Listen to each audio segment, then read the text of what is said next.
Sosok cantik Atari Gauti Ardi, anggota DPR, komentarnya daging semua saat RDP Komisi 5. Komisi 5 DPR RI menggelar rapat kerja dengan stakeholdernya yakni Menteri Perhubungan, Menteri PUPR, dan RDP dengan Kepala BMKG, Kepala Basarnas, dan Korlantas Polri. Raker ini banyak membahas tentang persiapan menyambut arus mudik Lebaran tahun ini. Atari Gauti Ardi memberikan argumentasi dan pernyataan dalam raker tersebut. Putri Bupati Solok ini tampil cantik dengan kerudungnya.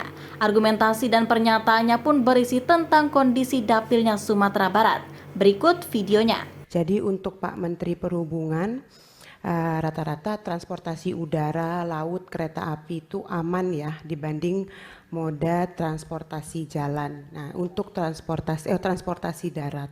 Nah, untuk transportasi darat ada catatan dari saya, ini untuk kasus odol, Pak Menteri. Jadi ini masalahnya udah berulang-ulang ya. Entah lemahnya penertiban atau oleh penegak hukum atau banyaknya perusahaan-perusahaan yang nakal ya, yang bermain. Sebenarnya sudah banyak langkah-langkah konkret dari BPTD dan Dishub yang pada akhirnya ini sia-sia.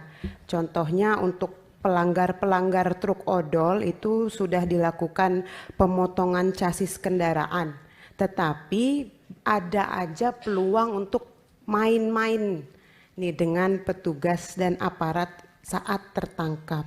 Nah, lalu juga Pak Menteri saya rasa perlu ada random cek kesehatan.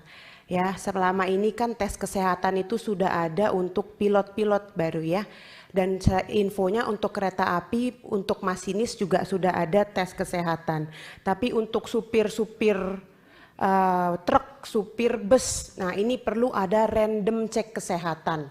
Ini untuk meminimalisir kecelakaan-kecelakaan yang terutama saat Lebaran itu Pak, arus balik mudik itu banyak sekali di jalan-jalan kecelakaan-kecelakaan yang terjadi. Dalam evaluasi tahun sebelumnya ada satu poin yang cukup penting untuk meminimalisir penumpukan kendaraan terutama di pelabuhan ya.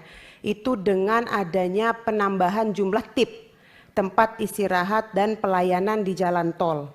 Nah ini saya minta dijelaskan kira-kira untuk tahun 2023 ini apakah ada peningkatan untuk tip ini baik secara kualitas dan juga kuantitas. Kalau ada kira-kira persentase peningkatannya berapa.